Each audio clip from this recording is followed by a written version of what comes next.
Chetan, welcome you all to Bankpedia education. तो जो हमने लास्ट लेक्चर में क्लेरिकल में 2018 में जो पजल्स पूछी गई थी वो देखी थी। आज मैं आपके लिए लेकर आया हूँ पीओ लेवल पजल जो 2019 में पूछी गई है। ओके, तो इन पजल्स का लेवल काफ़ी अच्छा रहने वाला है। आपको भी करने में मज़ा आएगा और मुझे भी कराने में आपको मज़ा आएगा। तो चलिए सेशन को स्टार्ट करते हैं। So here is your first puzzle. यहाँ पर तो लिखा हुआ है, ये इन्फॉर्मेशन दी हुई है, तो इसमें इन्फॉर्मेशन को पढ़ते पढ़ते यहाँ पर हम कैरी करना शुरू करते हैं कि क्या क्या लिखा हुआ है। ओके, सो यहाँ पर तो लिखा हुआ है, फर्स्ट ले लेते हैं। लिखा हुआ है 8 friends J K L M N O P and Q R seated in a straight line facing north. Okay, 8 friends हैं जो कि नॉर्थ में देख रहे हैं, मतलब कि ऐसे वो ऊपर की तरफ देख रहे हैं, नॉर्थ की तरफ। ओके, उसके बाद लिखा हुआ है but not necessarily in the same order. Okay, so ऊपर यहाँ पे लिखा हुआ है they are studying in different classes 1 to 8। Okay, वो अलग अलग क्लासेस में पढ़ते हैं। And who is studying in third class. Okay, ये एक डेफिनेट कंडीशन है, तो इसको यहाँ पर वो लिख लेते हैं।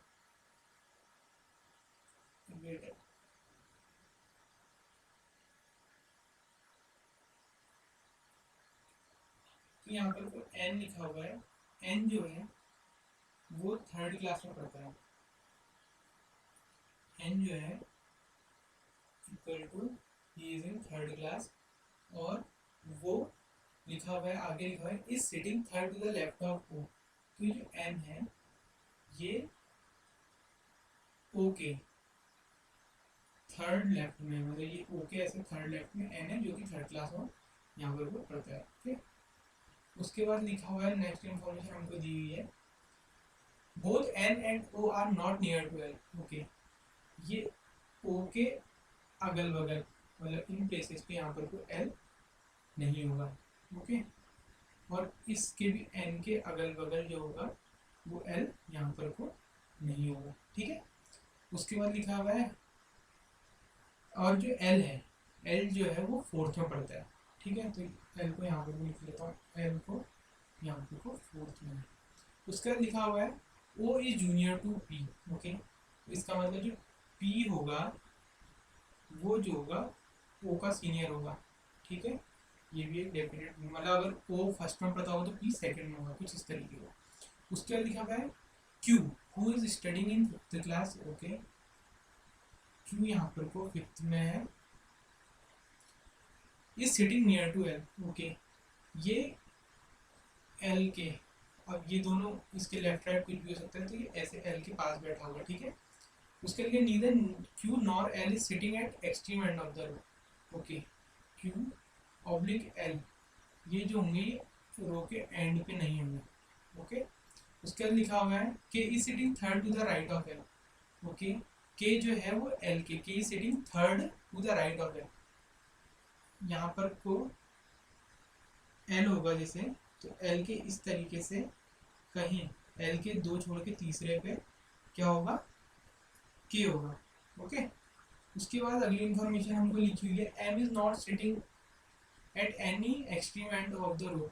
ठीक है, तो यहाँ पर को देखो क्यू और एल हमने लिखा हुआ था, तो मैं यहीं पर को एम भी कर लेता हूँ, M oblique Q oblique L, मतलब एम क्यू और एल में से कोई भी यहाँ पर एंड में नहीं बैठा हुआ है। ओके, फिर लिखा है neither M nor Q is neighbour of M. Okay, N के अगल बगल एम और क्यू नहीं होंगे। ठीक है, उसके बाद लिखा हुआ है J who is studying in sixth class is sitting third to the left of M. Okay, M के third left, J who is studying in sixth class is sitting third to the left of M. M के third left में कौन है, जे, जो कि sixth class में है। Okay, उसके बाद लिखा हुआ है M who is junior to N and senior to K. M जो है वो एन का जूनियर है, लेकिन हमारा एम जो है वो जूनियर है एन का और के का सीनियर है। तो मतलब कि जो एन होगा वो इनमें सबसे सीनियर होगा। उसके बाद यहाँ पर को एम होगा, उसके बाद यहाँ पर वो k होगा, मतलब कि अगर n 3 में पढ़ता होगा तो m 2 में होगा और k 1 में होगा, ठीक है। उसका लिखा हुआ person sitting at the extreme ends are studying in 7th and 8th class. Okay, तो जो एंड में हमारे पर्सन होंगे वो 7 एंड 8th में ही यहाँ पर को पढ़ते होंगे, इन दोनों क्लासेस के अलावा उनकी कोई भी क्लास नहीं होगी। तो ठीक है, हम सबसे पहले यहाँ पर को क्या कर लेते हैं, 8 पर्सन्स की सिटिंग बना देते हैं यहाँ पर को, क्यों कैसे होंगे 1 2 3 4 5 6 7 एंड 8। तो ठीक है, ये 8 हमने बना दिए पर्सन यहाँ पे, जो कि ऐसे यहाँ पर को ऐसे नॉर्थ की तरफ देख रहे होंगे, ठीक है, इनकी ऐसे नॉर्थ की तरफ डायरेक्शन होगी। तो यहाँ पर को अब देखिए, सबसे पहले हमको क्या दिया हुआ है, हमको ओ के बारे में यहाँ पर को क्या लिखा हुआ, ओ जो है ये ओ जो है ये ओ के थर्ड लेफ्ट में एन है, ठीक है। अब ओ के अगर थर्ड लेफ्ट में एन है तो ओ के थर्ड लेफ्ट में अगर एन है तो हम ओ के लिए यहाँ पर और क्या लिखा हुआ था, यहाँ पर इंफॉर्मेशन में एक चीज़ और लिखी हुई थी, यहाँ पर लिखने में मिस हो गई, and O left of O who is sitting at an extreme end of the row. तो ये जो ओ है ये यहाँ पर को लिखने में थोड़ा सा हो गया, ये एंड पे है, ओके। तो अब देखिए, ओ अगर यहाँ पर को होगा, इस प्लेस पे होगा, तो इसके इधर को सब ये ओ का राइट कहलाएगा और इधर को सब ओ का लेफ्ट कहलाएगा। तो क्या अगर ओ को मैं यहाँ पे बैठा हूँ एंड पे, तो इधर को एन हो सकता है, पॉसिबल नहीं। तो ओ की सिर्फ एक पॉसिबिलिटी बनी, जो कि है यहाँ पर को, ठीक है। अब ओ के थर्ड लेफ्ट 1 2 3 एन होगा, ओके। तो ये तो हमारी फिक्स कंडीशन है। अब देखो, अब लिखा हुआ है कि एन के अगल बगल एम और क्यू नहीं आ सकता है, यहाँ मतलब यहाँ एम क्यू नहीं होगा और यहाँ एम और क्यू नहीं होगा, ठीक है। और एम क्यू एल हमारे इस प्लेस पे भी नहीं आएंगे, ठीक है। तो देखो, हमारे यहाँ एम क्यू नहीं आ सकता और हमारा यहाँ पर को एम क्यू नहीं आ सकता, और एल जो है हमारा फोर्थ में पड़ता है, और ओ के अगल बगल एल नहीं है, और ओ के अगल बगल और एन के अगल बगल भी हमारा एल नहीं है, मतलब कि एल हमारा इस प्लेस पे भी नहीं आ सकता, एल इस प्लेस पे भी नहीं आ सकता, एल इस प्लेस पे भी नहीं आ सकता, मतलब एल इन दोनों प्लेसेस पे और इस प्लेस पे नहीं आ सकता। तो अब हमारे पास एल की क्या कंडीशंस बची, एल की हमारे पास ये 3 कंडीशंस बच गई, ओके। और अगर मैं एल को यहाँ पर रखता हूँ, यहाँ पर को, तो देखो अगर मैं एल को यहाँ पर को रखूँ इस प्लेस पे यहाँ पर को, तो एल के थर्ड मतलब 1 2 3 यहाँ पर को क्या आएगा, ओके। और अगर मैं एल को यहाँ पर को रखूँ तो एल के थर्ड प्लेस मतलब 1 2 3 यहाँ पर को क्या आएगा। तो मतलब कि एल तो इस कंडीशन पे यहाँ पर आ ही नहीं सकता, क्योंकि यहाँ पर ऑलरेडी एन है। अब मैं यहाँ पर को अगर एल को रखूँ, अगर मैं एल को यहाँ पर को रखूँ तो 1 2 3 के मतलब कि एन के बगल में यहाँ पर को के आ सकता है, ओके। तो अब लेकिन यहाँ पर को हमारा क्या लिखा हुआ है, क्यू एल और एम जो है एंड पे नहीं आ सकते, तो एल की वाली कंडीशन भी यहाँ पर कट हो गई और एल हमारे पास सिर्फ इस प्लेस पे बचा। तो एल की ये फिक्स पोजीशन हो गई, और एल के राइट मतलब कि अगर एल ऐसे नॉर्थ देख रहा है तो एल का 1 2 3 तो यहाँ पर को के हो गया, और एल की हमें यहाँ पर क्लास भी लिखी हुई है, तो एल हमारा 4th क्लास में हो गया, ठीक है। अब के यहाँ पर हो गया। अब हमको देखो एम क्यू एल यहाँ नहीं आ सकते, उसके बाद हमें लिखा हुआ है एम के थर्ड जे है और एन के बगल में एम नहीं आ सकता, यहाँ पर लिखा हुआ है एन के बगल में एम और क्यू नहीं आ सकते। तो अगर मैं एम को याले प्लेस पे रखूँ, ये पॉसिबल नहीं है। एम को यहाँ रखूँ तो क्या है, थर्ड इधर को हो सकता है, लेफ्ट नहीं हो सकता। तो एम का सिर्फ एक ये प्लेस बच गया, और यहाँ पर को एम के 1 2 और 3 मतलब कि ये वाले प्लेस पे जे हो जाएगा, और जे जो होगा जे की क्लास क्या है, 6th है। अब हमारे पास सिर्फ ये दोनों प्लेस बच गए, जिनमें हमारे सिर्फ 2 बच गए, P और Q। अब Q को अगर मैं यहाँ रखूँ तो ये यहाँ पर को क्या लिखा हुआ है, Q L और M एंड पे नहीं आ सकते, मतलब कि Q इस प्लेस पे नहीं आएगा तो Q इस प्लेस पे आएगा, और हमारे पास सिर्फ एक फ्रेंड बच गया जो कि P था, तो P हमारा इस प्लेस पे फिक्स हो गया। अब इनकी क्लासेस की बात करते हैं। अब देखिए एंड वाले जो हैं वो 7 और 8, मतलब यहाँ 7 या 8 आएगा और यहाँ भी 7 या 8 में पढ़ते होंगे। और अगर आप ऊपर ध्यान से देखें तो यहाँ पर को लिखा हुआ है मैंने P जो है उसकी क्लास O से बड़ी है, तो इसका मतलब एंड पे अगर P और O हैं तो P जो होगा वो 8th में पढ़ता होगा और O जो है वो 7th में पढ़ता होगा। ठीक है, तो अब हमारे पास बच गई बाकी क्लासेस। N की क्लास हमको पहले से पता थी जो कि 3rd क्लास है। Q की क्लास हमें पहले से पता थी जो कि 5th क्लास है। Q की क्लास 5th क्लास है। अब हमारे पास K और M की क्लासेस बच गई और हमारे पास क्लासेस क्या क्या बची हैं, 1, 2, हमारे पास ये दोनों क्लासेस बच गई। ठीक है, तो हमको क्या लिखा हुआ है, N, M और K। अगर N 3 में पढ़ता है, देखो N सबसे बड़ी क्लास में, M उससे छोटी क्लास में, K उससे छोटी क्लास में, क्लासेस हमारे 1 और 2 बची है। तो अगर N हमारा 3rd क्लास में पढ़ता है तो M, अगर हमारा 1 और 2 क्लास बची है तो M 2 में होगा और K 1 में होगा। तो हमारे यहाँ पे K की क्लास 2 हो जाएगी और M की क्लास यहाँ पर, सॉरी, हमारी M की क्लास यहाँ पर को 2 हो जाएगी और जो K है उसकी क्लास कितनी हो जाएगी, K की क्लास हो जाएगी हमारी 1। ओके, तो यहाँ पर को हम लिख लेते हैं K की क्लास हो गई 1 और ये हमारी पजल यहाँ पर को पूरी सॉल्व हो गई। ओके, अब देख लेते हैं ये सही है नहीं है। N O के 3rd लेफ्ट में N है, O के 1, 2, 3 3rd लेफ्ट में N है, N के अगल बगल L नहीं है और O के अगल बगल L नहीं है, O के अगल बगल M है और N के अगल बगल L यहाँ पे नहीं है। तो ये पूरी कंडीशन सही हुई। L 4th में पढ़ता है, L 4th में पढ़ता है, P की क्लास O से बड़ी है, P 8th में, O 7th में, तो P की क्लास O से बड़ी हो गई।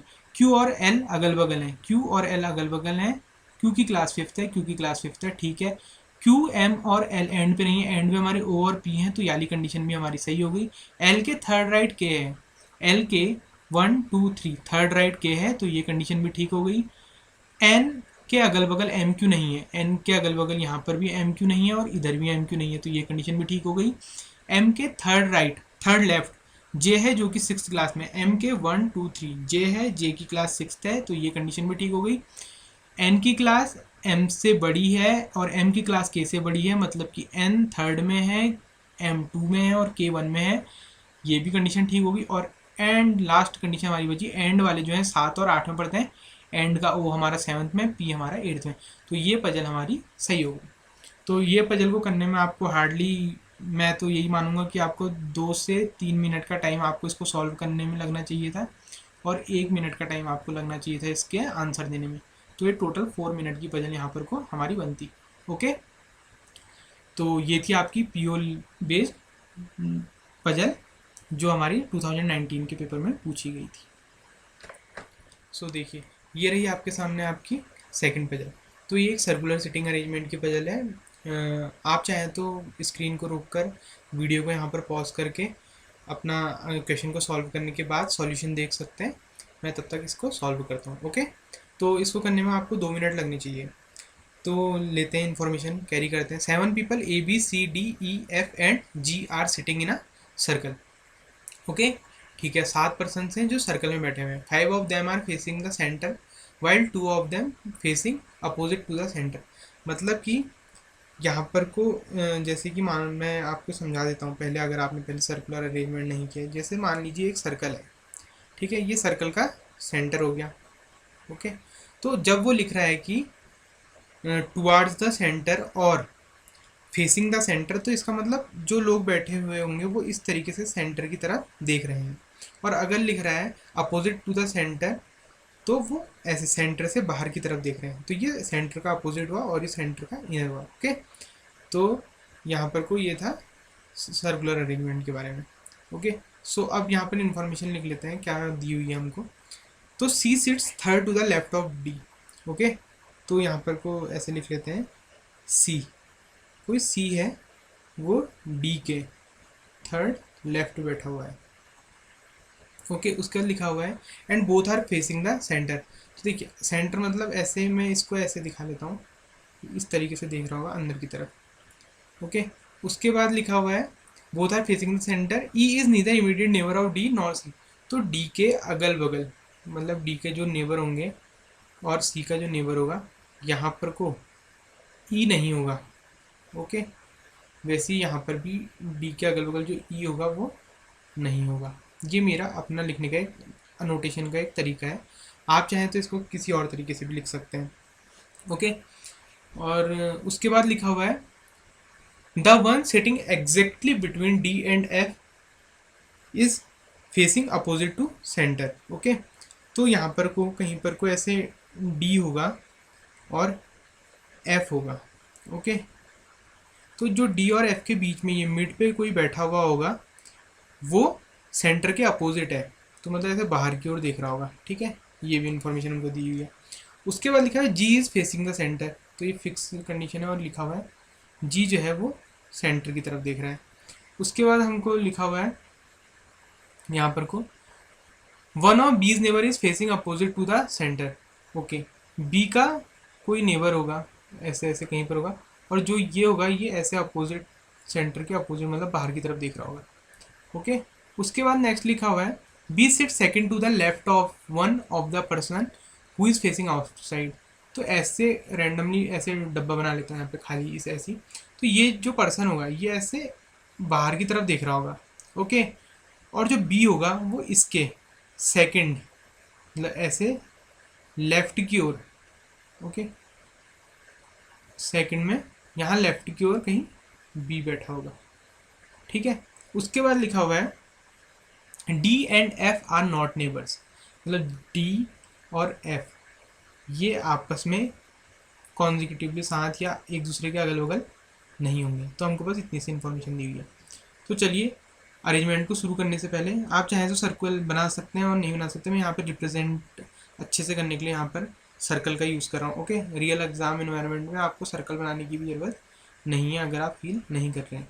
तो देखिए हम इस कंडीशन से शुरू करते हैं क्योंकि फिक्स कंडीशन है। इसमें आप लोगों को लिखा हुआ था डी और सी जो है वो सर्कल की तरफ देख रहे हैं। तो सर्कल की तरफ अगर ये पर्सन यहाँ पर ऐसे देख रहा है तो वो ऐसे देख रहा होगा, और ये क्या है डी है, और डी जो है डी के थर्ड लेफ्ट मतलब सी है, मतलब डी के फर्स्ट लेफ्ट ये हुआ, उसके बाद सेकंड लेफ्ट कुछ ऐसा होगा, उसके बाद थर्ड जो ये होगा ये सी होगा, और जो सी है वो अंदर की तरफ देख रहा है। ठीक है, अब 4 पर्सन ही हो गए, तो मतलब इसका मतलब 4 अगर ये फिक्स हमको दिए हुए हैं तो कोई 5वां 6ठा और 7वां पर्सन यहाँ कहीं होगा।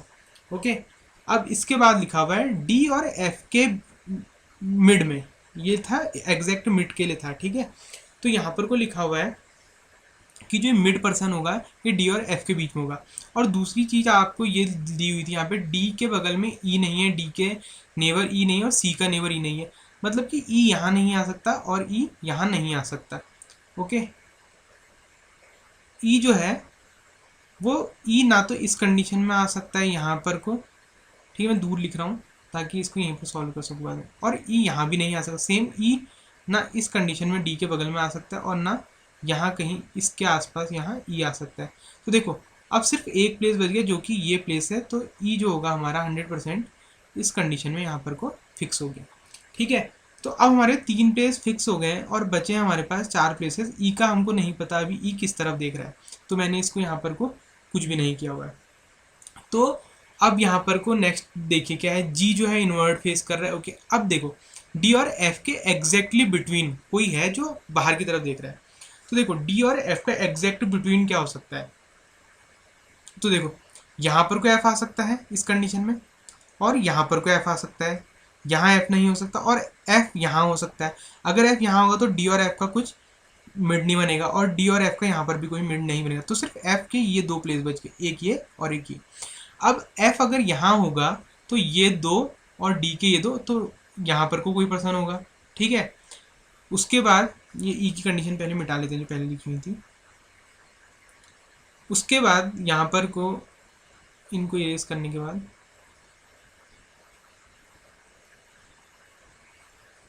उसके बाद देखिए यहाँ पर को मैंने बोला कि f या तो यहाँ हो सकता है या तो यहाँ हो सकता है। ठीक है, अब देखिए अगर f यहाँ होता है, अगर f यहाँ होता है तो f और d का मिड क्या बना, ये 2 इस तरफ तो मिड नहीं बन सकता क्योंकि बीच में 2 पड़ रहे हैं, आप 2 में से किसको मिड लेंगे, ये दोनों मिड है इनके। तो देखिए हमको मिड के लिए कोई अपोजिट चाहिए, तो मतलब यहाँ पे 5 है, 1 2 3 4 5, तो मतलब ये 2 ऐसे करके कुछ यहाँ पर ये 2 ऐसे वाला कंडीशन हो जाएगी और ये 2, तो ये इनका मिड बनेगा। तो ये जो होगा ये अपोजिट बाहर की तरफ देख रहा होगा, ठीक है, ये बाहर की तरफ देख रहा होगा। और ये जब अगर बाहर की तरफ देख रहा है तो इसके सेकंड यहाँ पर लिखा हुआ है, देखो जो बाहर की तरफ ये देख रहा है, हम मान लेते हैं कि वो ये है, इसके सेकंड क्या है, बी होना चाहिए सेकंड लेफ्ट। अब अगर ये बाहर की तरफ देख रहा है, आप एक पल के लिए यहाँ पर ऐसे मानिए, ये अगर बाहर की तरफ देख रहा है तो इसका राइट इस तरफ को हो जाएगा, क्योंकि ये साउथ की तरफ देख रहा है ना अभी, ना सॉरी वेस्ट की तरफ देख रहा है, तो वेस्ट का राइट इस तरफ को हुआ क्लॉकवाइज में और एंटी क्लॉकवाइज में इधर को हुआ। तो इसके लेफ्ट यहाँ अगर होता है तो यहाँ बी पॉसिबल है, नहीं है, क्योंकि डी की फिक्स कंडीशन है। तो इसका मतलब एफ हमारे यहाँ नहीं होगा। तो इसका मतलब अगर हम यहाँ पर को लें तो अब हमारी एफ की ये वाली कंडीशन जो है फेल हो गई। तो अब हम एफ को ले लेते हैं, दूसरी जो हमारी कंडीशन बन रही थी ये वाली यहाँ पर को, तो यहाँ पर ट्राई करते हैं एफ को लेके। एफ अगर यहाँ है तो एफ और डी का मिड जो बनेगा वो ये बनेगा, और अगर ये बाहर की तरफ देख रहा होगा तो सेकंड बी, तो ये पॉसिबल है। ओके, तो मैंने एफ यहाँ ले लिया, एफ और डी का मिड ये बना जो कि बाहर को देख रहा होगा, इसके सेकंड लेफ्ट, तो देखिए ये राइट हुआ ये लेफ्ट हुआ। तो ये अगर बाहर को देख रहा है तो यहाँ लेफ्ट में इसके ये हमारा बी हो जाएगा। ओके, अब हमारे पास ये हो गया, ये हो गया। तो अब हमारे पास क्या बचा, देखिए जी जो है हमारा इनवर्ट देख रहा है। ओके, जी जो है हमारा इनवर्ट देख रहा है। जी अगर हमारा जी जो है अगर हमारा अंदर की तरफ मतलब सेंटर फेसिंग है तो जी के हमारा सिर्फ एक प्लेस बचा, क्योंकि ये तो बाहर की तरफ देख रहा है, तो हमारा जी यहाँ पर अंदर की तरफ देखते हुए जी की ये प्लेस बची, और हमारा सिर्फ एक पर्सन बच गया जो कि ऊपर लिखा हुआ है A B C D E F G में से ए, तो यहाँ पर को ए हो गया। ठीक है, तो अब यहाँ पर को हमको बोला था हमारे 5 पर्सन अंदर की तरफ देख रहे हैं और हमारा जो 1-2 पर्सन है वो बाहर की तरफ देख रहे हैं। तो देखिए ये डी की आउट इनवर्ट फेसिंग हो गई, जी की भी इनवर्ट हो गई, सी की भी इनवर्ट हो गई, ए की भी आउटवर्ड हो गई। ठीक है, तो हमारे जो यहाँ पर कंडीशन दी हुई थी बी के जो नेबर था, बी का जो नेबर था वो यहाँ पर देखिए ये वाली कंडीशन देखिए, बी का जो नेबर था वो आउटसाइड था, कोई एक नेबर बी का आउटसाइड था। ठीक है, तो मतलब कि अगर डी हमारा फिक्स हमको अंदर की तरफ दिया तो बी का नेबर ई, तो ये ई जो है हमारा आउटसाइड हो जाएगा, और बाकी के जो जितने भी बचे हुए पर्सन होंगे सब इन्वर्ट हो जाएंगे। तो ये हमारी पजल इस तरीके से बन गई। अब हम एक बार ये पजल हमारी सही बनी है नहीं बनी है इसको चेक करने के लिए यहाँ पर को कंडीशन चेक करते हैं। डी के थर्ड लेफ्ट सी, डी के थर्ड लेफ्ट 1 2 3 सी, डी के अगल बगल ई नहीं है, डी के अगल बगल ई नहीं है, सी के अगल बगल ई नहीं है, सी के अगल बगल जी और एफ है। तो ये सारी कंडीशन यहाँ पर को सही हो गई। डी और एफ के मिड वाला जो है वो बाहर देख रहा है, डी और एफ का मिड ये बाहर है। ठीक है, तो डी और एफ के मिड वाला ये बाहर की तरफ है, ये भी सही हो गई कंडीशन हमारी। उसका जी जो है हमारा इनवर्ड है, जी इनवर्ड है। बी का नेबर आउटसाइड, बी का सिंगल नेबर आउटसाइड, कंडीशन सही।